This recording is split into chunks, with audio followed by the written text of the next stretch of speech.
Así veo las cosas, qué bueno que estás ahí porque gracias a ti yo puedo estar aquí y tenemos un poquito de todo. Vamos a hablar de la guerra. La guerra se sigue extendiendo, tú y yo estamos pagando más por la gasolina, en todo el mundo se está pagando más por la gasolina y Donald Trump no tiene ni idea de cuándo va a terminar esto. Así que vamos a hablar de eso. Vamos a hablar también con un activista cubano que se está preparando para la democracia en Cuba. Lo repito, se está preparando para la llegada de la democracia en Cuba. Donald Trump había hablado que en un par de semanas pudiera haber algún cambio, change, lo dijo en inglés, pudiera haber algún cambio en Cuba, lo veremos. Y por supuesto vamos a hablar de Venezuela. Así que, si te parece, vamos a comenzar con unas imágenes que yo jamás me imaginé. Son las del presidente de los Estados Unidos, Donald Trump, en el Arepazo. ¿Qué es el Arepazo? El Arepazo es un restaurante simbólico en la zona del Doral, muy cerca de Miami, a donde fue el presidente de los Estados Unidos recientemente. Y es importante que haya ido al Arepazo porque, sin la menor duda, Donald Trump ha recibido un enorme apoyo de la comunidad venezolana tras la captura y encarcelación del dictador Nicolás Maduro. Cuando algo importante ocurre en Miami con Venezuela, miles de venezolanos se van al Arepazo. Esa es la tradición, esa es la leyenda, esa es la costumbre. Y aquí el presidente va al Arepazo precisamente para demostrar su apoyo a la comunidad venezolana, pero no habla de María Corina, no habla de la transición a la democracia, no habla de lo que los venezolanos quieren escuchar, que es: estamos en un periodo de transición, hay que sacar a Delcy Rodríguez, a Jorge Rodríguez, a Diosdado Cabello y poner a alguien que de verdad quiera un sistema democrático en Venezuela. Como quiera que sea, los venezolanos, hay que reconocerlo, he estado viendo las encuestas, apoyan enormemente lo que ha hecho el presidente Donald Trump para sacar a Nicolás Maduro del poder. Lo importante es no solo sacar a la cabeza, decapitar el sistema dictatorial de Venezuela, sino que haya una transición, una verdadera transición hacia la democracia. Así que eso es lo que está ocurriendo respecto a Venezuela. La otra noticia importante tiene que ver con Cuba. El presidente de los Estados Unidos sigue insistiendo, en una conferencia de prensa lo dijo hace un par de días, que era cuestión de semanas, de 2 semanas, para que hubiera un cambio, utilizó la palabra change en inglés, para que hubiera un cambio en Cuba. Pero ¿a qué se refiere? Se refiere a una fórmula venezolana, es decir, dejar la estructura de la dictadura y solo sacar a Díaz-Canel o a Raúl Castro. ¿Se trata de eso? ¿Se trata de un tipo de cooperación económica como la que hubo durante el gobierno de Barack Obama? ¿O de qué se trata? Las palabras del presidente Donald Trump son más complicadas. Él está hablando, a ver si nos entendemos, él está hablando de una toma amistosa del poder. ¿Cómo se toma amistosamente el poder en Cuba? ¿Cómo se toma amistosamente el poder en la dictadura cubana? Así que esto es lo que el presidente Trump dijo sobre Cuba. And it may be a friendly takeover. It may not be a friendly takeover. It wouldn't matter because they're down to, as they say, fumes. They have no energy. They have no money. They're in deep trouble on a humanitarian basis.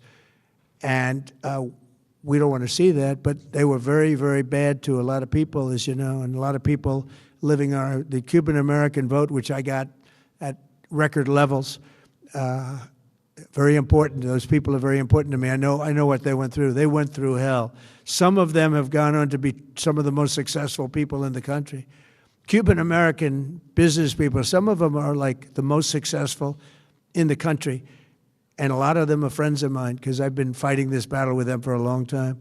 The Castro regime was brutal, but they lived off Venezuela. Now they don't live off Venezuela. Sends them no energy, no fuel, no oil, no money, no nothing.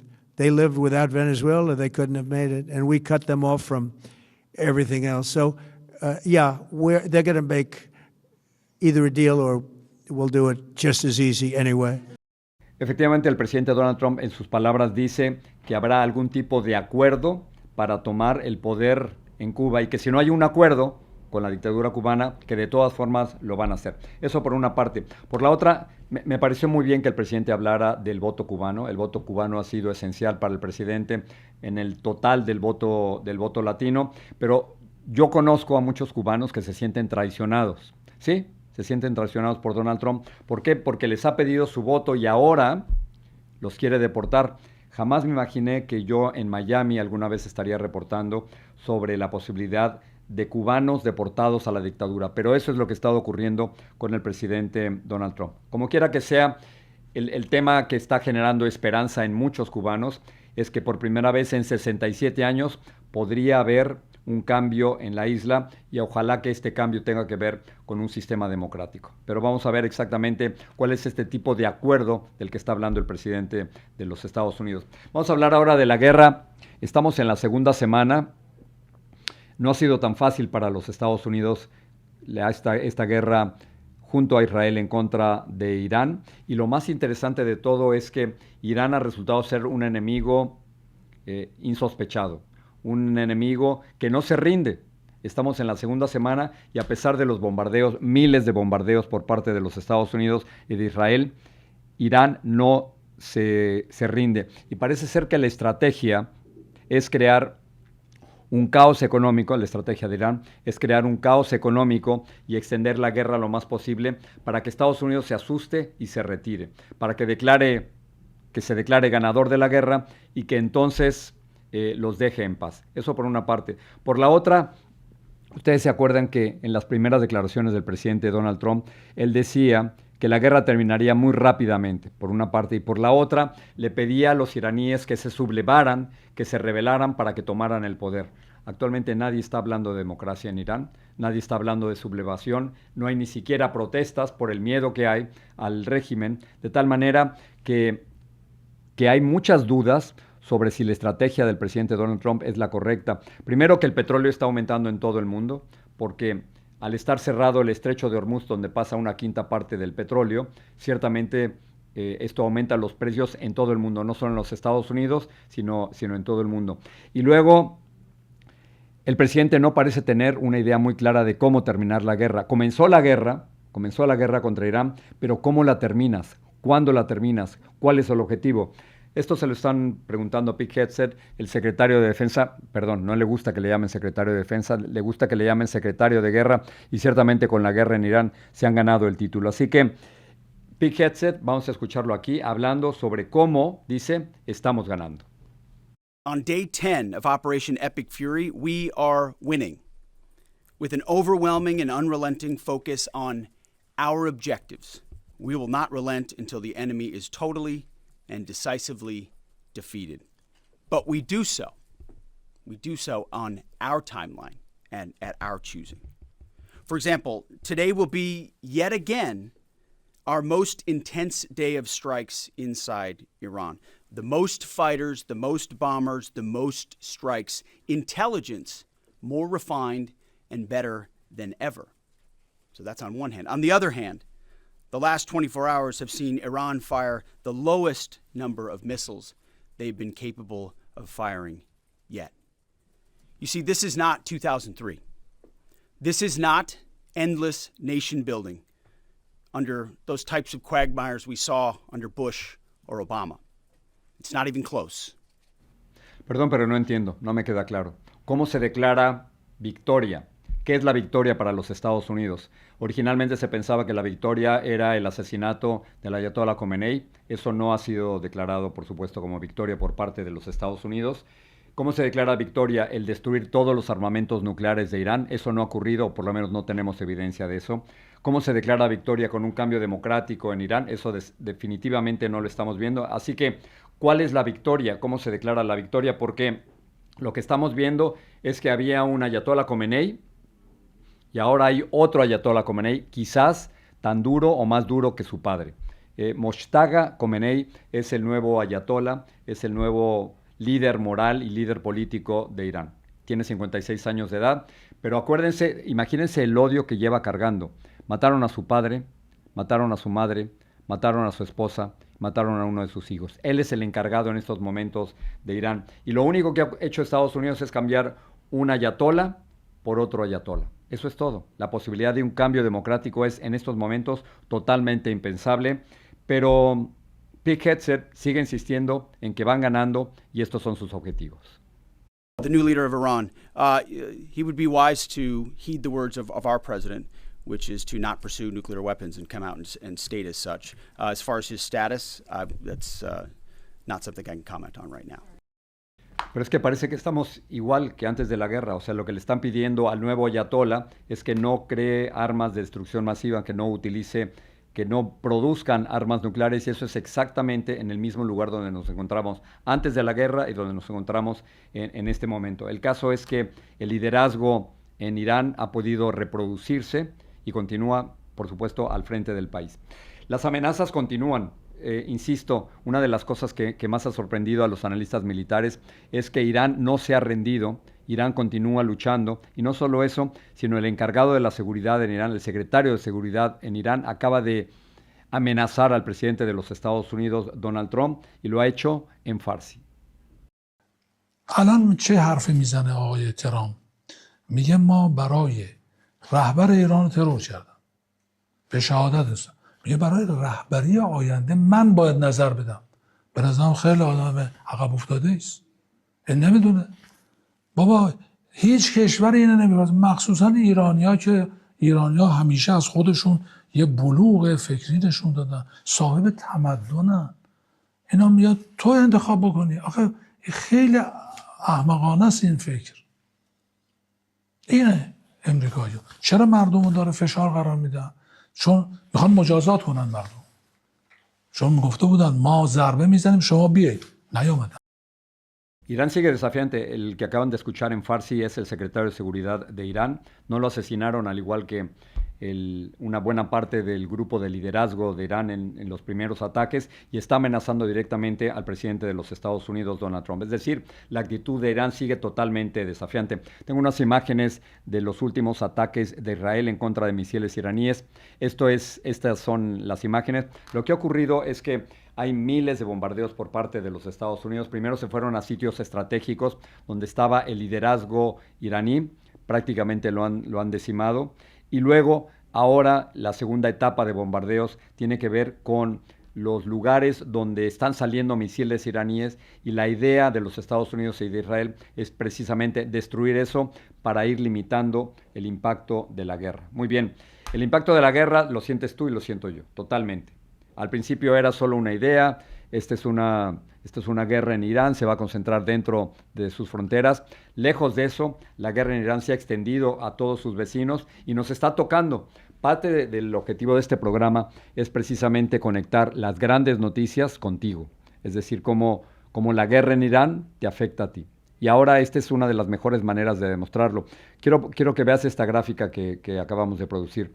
¿Cuánto está costando la gasolina a nivel nacional aquí en los Estados Unidos? $3.53, pero si tú te vas a California pagas más de $5, en la Florida pagas más de 3, de tal forma que todo lo que se mueva, absolutamente todo lo que se mueva, está siendo afectado por la guerra en Irán. Y si es cierto que Estados Unidos está ganando la guerra, ¿cómo es posible que Irán siga controlando el estrecho de Hormuz? El estrecho de Hormuz queda en el oeste del país, es una zona muy pequeña en donde tienen que pasar todos los buques petroleros. Y hasta el momento Irán lo ha logrado controlar. Si Estados Unidos de verdad estuviera controlando, si estuviera ganando la guerra de forma abrumadora, no permitiría que Irán controlara el estrecho de Hormuz. El caso es que la gasolina nos está costando más a todos los que vivimos, no solo en los Estados Unidos, sino en el mundo. Aquí pasó a otra noticia. Hace unos días se detuvieron a 2 personas que venían de Filadelfia, que enviaron artefactos explosivos cerca de la casa donde vive el nuevo alcalde de Nueva York, Zohran Mamdani. Para muchos, este ataque fue inspirado por el grupo terrorista ISIS. Y la gran pregunta es si estos ataques potenciales están o no ligados a la guerra de Irán. Hablando sobre este tema, tenemos a la comisionada de la policía de Nueva York. The defendants were inspired by ISIS to carry out their attack. There should be no confusion about what ISIS constitutes. It is a designated foreign terrorist organization responsible for deadly terrorist attacks across the globe and has taken credit for mass casualty attacks in Europe, the Middle East, and right here in the United States. And as alleged, both defendants have admitted that they acted on Saturday because of ISIS. As Kayumi was being placed into an NYPD vehicle following his arrest, a person in the crowd asked why he had done this. As shown on NYPD body-worn camera footage referenced in the complaint, Kayumi responded with ISIS. And at the precinct, after being advised of his Miranda rights and waiving those rights, Kayumi said in recorded post-arrest statements that he had watched ISIS propaganda on his phone and that his actions that day were partly inspired by ISIS. Así que todo parece indicar que este ataque potencial en contra del lugar donde vive Zohran Mamdani, el nuevo alcalde de Nueva York, está ligado a dos jóvenes vinculados con ISIS. La pregunta es si ellos actuaron como reacción a la guerra en Irán o si actuaron de manera independiente. Como quiera que sea, estamos hablando de actos terroristas en la ciudad de Nueva York, sumamente preocupante. Ayer hablábamos sobre dos jóvenes mariachis que estuvieron hace 9 meses en el Capitolio invitados por la congresista Mónica de la Cruz. Y lo que nos parecía increíble es que estos jóvenes, después de haber actuado dentro del Capitolio, hubieran sido detenidos junto con sus padres y uno de sus hermanos en uno de los centros de detención de ICE. La buena noticia que tenemos hoy es que gracias a los auspicios del congresista Joaquín Castro, demócrata, y de la congresista Mónica de la Cruz, los 5, es decir, los 2 mariachis, su hermano y sus padres que estaban en un centro de detención de ICE han sido liberados. El siguiente paso, por supuesto, es que no solo sean liberados, sino que nunca más tengan que enfrentarse a algo así, legalizando su situación aquí en los Estados Unidos. Termino con unas imágenes preocupantes de un edificio en la Ciudad de México que lo estaban demoliendo y de pronto colapsó. Esto ocurrió en la zona de San Antonio Abad. Hasta el momento la información que nos llega desde la Ciudad de México es que hay 3 personas muertas y están investigando exactamente qué fue lo que ocurrió. Y ahora sí nos vamos a nuestra entrevista. Tiene que ver con la posibilidad de cambio en Cuba. ¿Tú crees que Cuba eventualmente podría ser una democracia? Y si no crees que puede ir a tanto, quizás la pregunta es, ¿qué tipo de cambio quiere Estados Unidos en Cuba?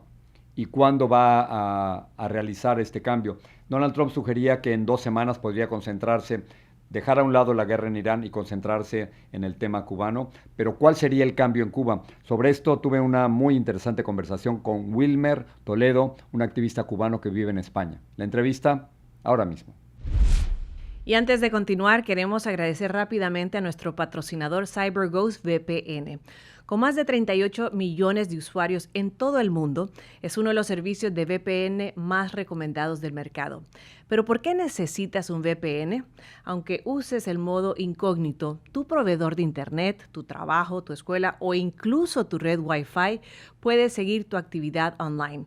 Con CyberGhost solo eliges uno de sus más de 100 países disponibles y todo tu tráfico se cifra, manteniendo tu navegación privada y segura.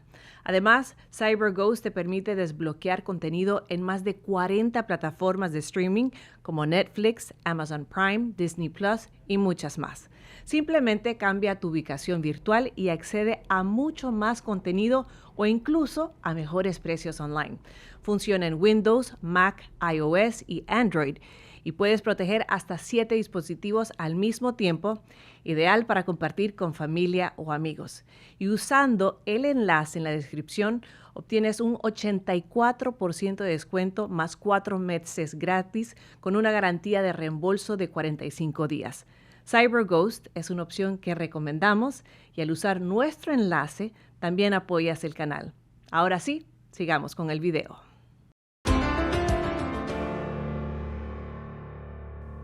Así ven las cosas. El presidente de los Estados Unidos ha dicho en una conferencia de prensa que es en cuestión de 2 semanas que las cosas van a cambiar. Esa es la palabra que utilizó, change, que las cosas van a cambiar en Cuba. Pero realmente, ¿cómo van a cambiar? Lo que sí sabemos, y esto era algo impensable en el exilio cubano en Miami, es que hay negociaciones directas entre el secretario de Estado, Marco Rubio, y alguien, quizás el Cangrejo, allá en Cuba.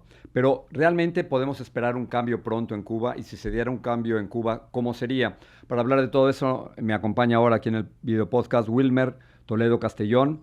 Él es activista delegado del Partido Libertario, él se encuentra en Zaragoza, España, y salió en Cuba en el 2022. Wilmer, gracias por estar aquí. Cuando escuchas al presidente Donald Trump decir que que puede haber un cambio en Cuba en 2 semanas. ¿Qué te imaginas? Bueno, me imagino muchas cosas. Perdón, me imagino una transición pactada, una transición en la que todas las fuerzas políticas que han trabajado para la liberación de Cuba y las nuevas que están apareciendo, como la mía, podamos participar y generar una Cuba completamente libre, sin una intervención estatal fuerte y con todas las garantías para el cuidado de la propiedad privada, para la libertad y el respeto a la vida. Yo llevo casi 40 años viviendo en Miami y una de las cosas que estaba prohibido era negociar con la dictadura. No se negociaba con la dictadura. Y ahora sabemos que Marco Rubio, no directamente, pero a través de algunos de sus funcionarios, está en contacto quizás con el nieto de Raúl Castro, el llamado Cangrejo. ¿Estas negociaciones las ves bien tú? ¿Las apruebas? ¿Te gusta? Gustarme no me gustan, pero es lo que hay. Es la realidad, pasa lo mismo que con Venezuela. Mucha gente se queja que si las formas de haber sacado a Maduro, que se debe haber hecho no, pues pasa lo mismo con Cuba. Solos no hemos podido sacar a la dictadura, llevan 67 años ya. Y si esa es la forma, aunque no me guste, pero todo termina en la libertad de Cuba, pues bienvenido sea. Lo que sí creo que no vamos a consentir, me imagino yo y todos los cubanos que estamos luchando por la libertad, es que los mismos miembros de la dictadura formen parte del nuevo gobierno y de la nueva estructura en una Cuba libre. Pero no te preocupa que quizás el modelo que está utilizando el presidente Donald Trump es el mismo modelo de Venezuela, es decir, sacan a la cabeza, pero la estructura dictatorial en el caso de Venezuela se mantiene. ¿No es este el peligro en Cuba, que haya una apertura económica, pero que políticamente sigan los mismos? Eh, Podría ser, pues, uno de los casos posibles, pero en Cuba el poder no está tan concentrado como en Venezuela.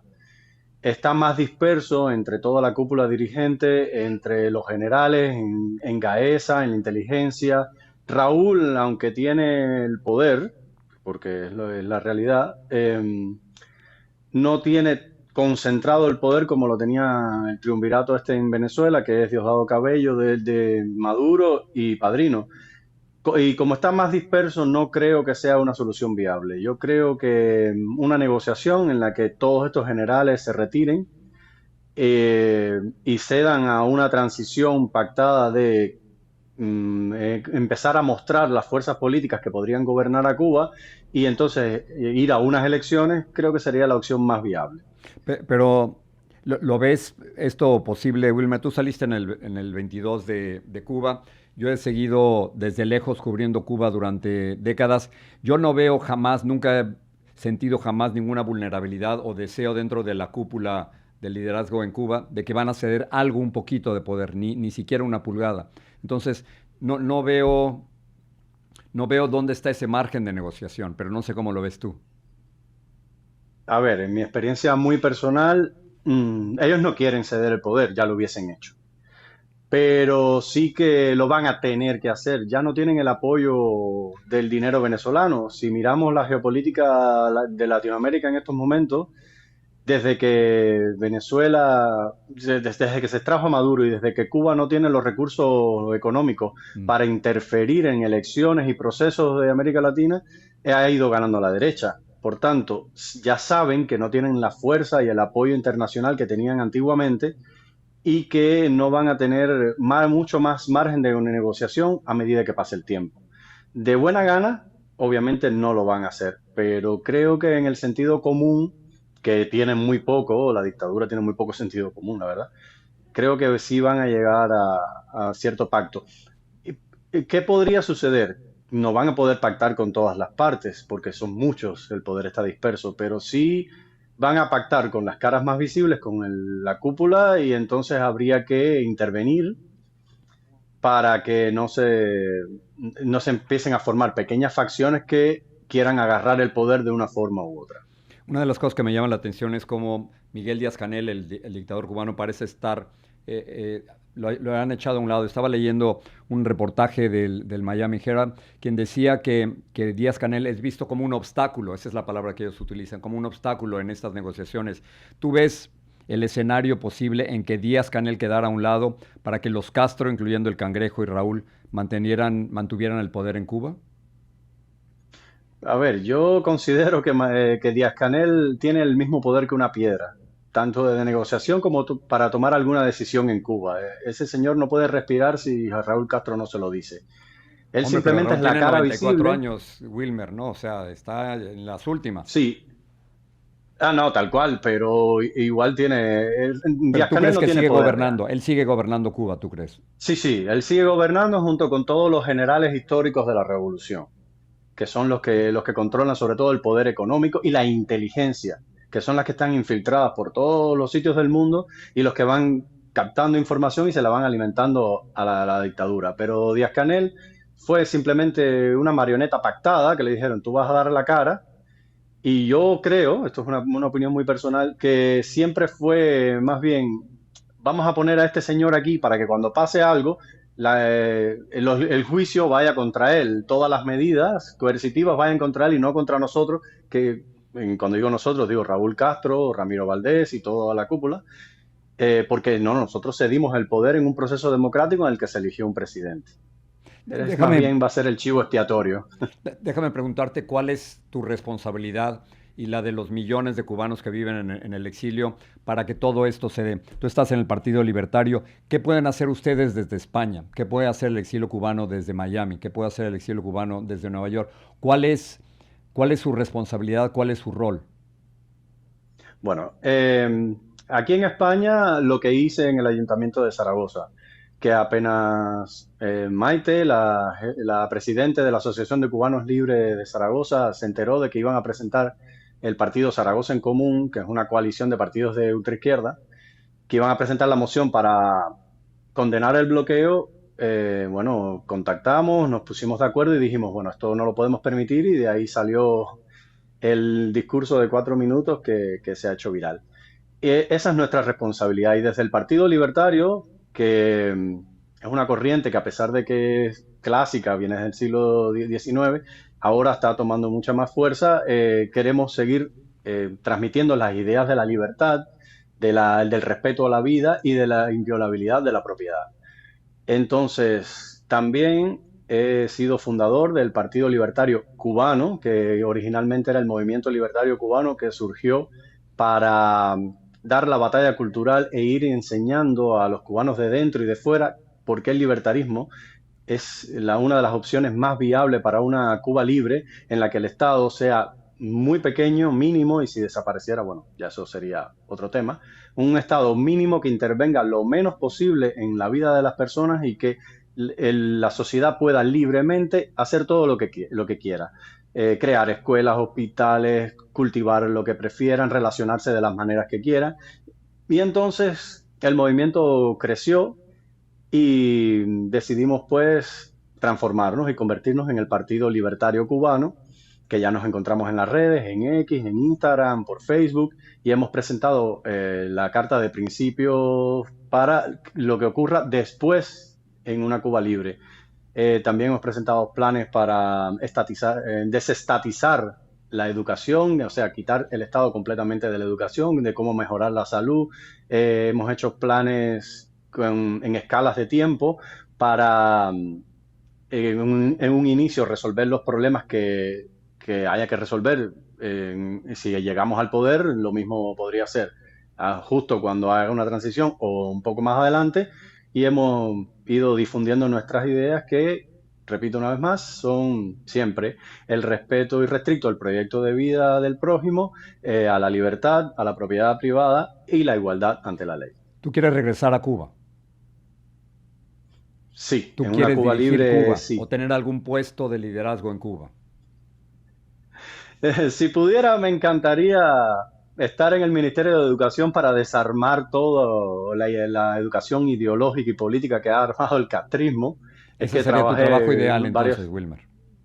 sería mi trabajo ideal porque trabajé varios años en una escuela y vi cómo destruyen al estudiante, cómo lo adoctrinan, y entonces creo que una educación privada completamente libre de las garras del Estado es posible en una Cuba futura y que sería una de las mejores del mundo. Tú has hablado de un video que se hizo viral, es un video de 4 minutos, lo vi, me pareció muy impresionante. No voy a correr los 4 minutos, pero quiero que la gente vea parte de ese video. Vamos a verlo juntos. Entonces la pregunta es sencilla. Si comercian con medio mundo, ¿dónde está el problema? Por tanto, vamos ahora a lo esencial. No fue Estados Unidos quien confiscó todas las empresas privadas, tanto extranjeras como nacionales, a partir de 1959. No fue Estados Unidos quien creó la SUMAP, campos de concentración, para encerrar homosexuales religiosos y disidentes. No fue Estados Unidos quien prohibió salir libremente del país durante décadas a los cubanos. No fue Estados Unidos quien impuso una cartilla de racionamiento, aunque no estábamos en guerra, y recibían más de 9.000 millones de dólares anuales por parte de la URSS a precios de hoy. No fue Estados Unidos quien prohibió la Navidad. No fue Estados Unidos quien prohibió a los emigrados mantener contacto con sus familiares en la isla. No fue Estados Unidos quien limitó la compraventa de vehículos. No fue Estados Unidos quien censuró artistas o restringió qué música podía escucharse. No es Estados Unidos quien impide a los ciudadanos pescar libremente. No es Estados Unidos quien vende en dólares, moneda que no ganan los cubanos, los productos esenciales para subsistir. No es Estados Unidos quien considera una vaca más importante que una mujer. No es Estados Unidos quien tiene 1.207 presos políticos, incluidos menores de edad. No es Estados Unidos quien prohíbe la libre creación de empresas privadas con plenas garantías jurídicas. No es Estados Unidos quien solicita créditos internacionales y luego incurre en impagos. No es Estados Unidos quien mantiene a la cúpula dirigente viviendo en privilegios mientras la población vive en precariedad. No es Estados Unidos quien prohíbe crear partidos políticos alternativos o escoger otro sistema que no sea el socialista. No fue Estados Unidos quien estableció la peligrosidad predelictiva para encarcelar personas por los delitos que podrían cometer. No es Estados Unidos quien impide elecciones libres y pluralismo político. Y no fue Estados Unidos quien asesinó a los tripulantes del remolcador 13 de Marcos y el del río Canímar. Y no es Estados Unidos quien fusiló a todo el que se lo puso en los patios de la cabaña. ¿Qué reacción tuviste? Un discurso fuerte directamente en España. No sé cuál habrá sido la reacción. Ahí mismo en el ayuntamiento, todo el bloque de la derecha y el público que estaba en las gradas detrás de mí, bueno, me aplaudieron. Hay un instante en el vídeo que yo iba muy lanzado y cuando los escucho aplaudir, pues paro un segundo. Fue muy gratificante ver cómo tenía apoyos de la parte de la derecha a lo que estaba diciendo. Los de izquierda simplemente miraron hacia otro lado y básicamente ignoraron lo que estaba diciendo. Wilmer, ¿te preocupa aliarte con Donald Trump para buscar la libertad de Cuba? No. No me preocupa en lo absoluto. Lo importante es llegar a lo que se necesita, la libertad. Aunque sea una solución de fuerza, aunque fuera una operación militar dentro de Cuba o una invasión en Cuba, ¿tú apoyarías algo así? A pesar de la historia de América Latina. Sí. Creo que esta vez sería diferente y es que no hemos podido solos. No podemos. Llevamos 67 años en los que ya quedan muy pocas personas que conocieron el capitalismo en Cuba. Todos los jóvenes lo único que aspiran es a irse. Es una población muy que ya siente que no van a ser capaces de eliminar la dictadura. El 11 de julio, perdón, del 2021 se pidió ayuda y no se nos otorgó. Y aunque han habido protestas constantemente, son siempre pequeñas y el gobierno enseguida se moviliza. Hay que tener una cosa en cuenta. El 90%, me atrevo a dar esa cifra, del dinero que entra a Cuba se utiliza para reprimir al pueblo. Y hay que estar consciente de ello. A España se le compraron más millones de dólares en equipo antidisturbio y podrá escasear el combustible para el transporte escolar, para los hospitales, para la electricidad, pero para las patrullas, los tanques de guerra y todo eso nunca ¿Cómo es el día a día? ¿Cómo es el día a día hoy en Cuba? Porque los están apretando, ya no tienen petróleo de Venezuela, han obligado a la presidenta de México a evitar los envíos de petróleo también. ¿Cómo se vive hoy en Cuba? ¿Y servirá eso para apretar al régimen y no a la gente? A ver, es que vamos a suponer que mañana le enviemos 10.000 cargueros con petróleo, que le enviemos 10.000 barcos con insumos alimentarios y México envió medicamentos. 800 toneladas de alimentos y medicinas recientemente, por ejemplo. Exacto. Vale. Va a pasar lo que ya ha pasado hasta ahora, se lo venden al pueblo. Todas las donaciones, es que yo recuerdo, porque mi padre trabajaba en el gobierno y por eso tengo algún conocimiento, las donaciones de las caravanas de la amistad que hacían desde los Estados Unidos a Cuba, vendían los productos que ellos donaban. La ropa que se donaba de Europa a Cuba la venden en los Estados Unidos, en Cuba, perdón. Y la ayuda que envió México la están vendiendo porque lo están denunciando los mismos cubanos, lo están denunciando por todas las redes, lo están denunciando conocidos míos. Y por otra parte, me parece muy bien este apretón petrolero, porque al final, aunque tengan petróleo, las termoeléctricas no dan más de sí. Son muy viejas, que nunca han recibido una reparación adecuada, y no importa cuánto petróleo tenga, si la termoeléctrica no funciona, no va a haber electricidad. Entonces ya ha pasado durante estos 67 años, y por eso lo dije en el discurso, si tú recibías 9.000 millones de dólares anuales, ¿cómo es posible que en los 80 solo tenías una muda de ropa para vestirte?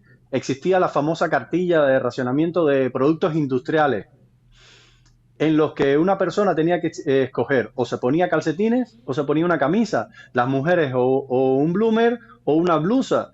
Estamos hablando de los 80, que muchos cubanos recuerdan los 80 como una época de bonanza.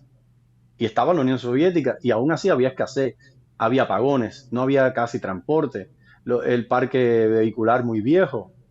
Entonces, nada de lo que se le entregue a la dictadura va a llegar al pueblo. Jamás, como ha sucedido hasta ahora. Por tanto, todas las medidas son bienvenidas. Wilmer, termino con esto. ¿Tú crees que tú y yo alguna vez podremos tener esta entrevista en una Cuba Libre pronto? Yo pienso que sí, tengo Estamos esperanzas. hablando, tú estás calculando en tu mente, estás pensando en semanas, en meses, en años. Yo pienso en meses. Meses, ok. Meses, sí. O sea Las elecciones de medio término. que el 2026 es el año en que cae la dictadura. Tengo la esperanza, de verdad que sí. Y nos estamos preparando para trabajar en una Cuba libre, para sacarla adelante y que la prosperidad vuelva al país y al continente entero. Así lo veo. Wilmer Toledo Castellón es, por supuesto, delegado y activista del Partido Libertario en España. Gracias, Wilmer. Nos vemos en Cuba. Muchas gracias y nos vemos sí, en una Cuba libre. Sale pues. Y ahora tenemos aquí sus comentarios. Gracias por escribirnos porque nos indican qué es lo que les interesa, qué es lo que realmente quieren oír. No podemos competir con las grandes cadenas de radio y televisión y de los periódicos, pero sí podemos tratar de entender y explicar cómo las grandes noticias te afectan a ti y nos afectan a nosotros. Por eso, gracias por tus comentarios. Víctor Mascorro dice lo siguiente: ¿y quién les vende las armas a los terroristas de los carteles? ¿Quién los sostiene con dinero? Hay que criticar el origen del poder. Gracias, Víctor, por tu comentario. Mayra Dumas dice: todos esos presidentes que estuvieron ahí, se refiere a la cumbre en el Doral, en la Florida, hace poco. 12 líderes de 17 países estuvieron ahí. Dice, todos esos presidentes que estuvieron ahí fueron a que Trump se burlara de ellos y todavía les aplaudían, daban pena, hasta se burló de nuestro idioma. Efectivamente, el presidente dijo palabras, ya no sorprende nada, criticando el idioma español, imagínense. Aquí en Los Ángeles, con Pupete dice lo siguiente: aquí en Los Ángeles amaneció la gasolina por galón a $8.29, y así seguirá subiendo. Se ve, no que el presidente dijo que todo bajaría.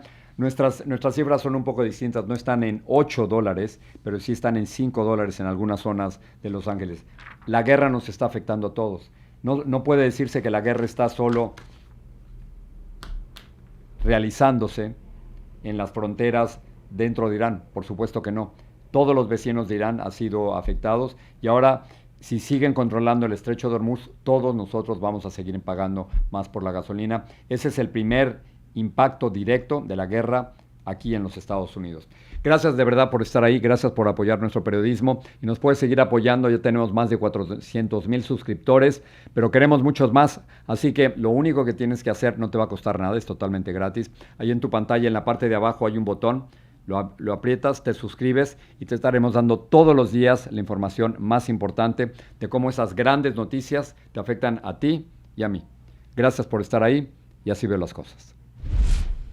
No olvides hacer clic en el enlace de la descripción para obtener el descuento especial que CyberGhost VPN otorga a los usuarios de nuestro canal. Esta aplicación protegerá tus datos mientras navegas y te dará acceso total a todo el contenido bloqueado en Internet por solo $2.03 al mes. Totalmente libre de riesgos, así que pruébalo. Enlace en la descripción.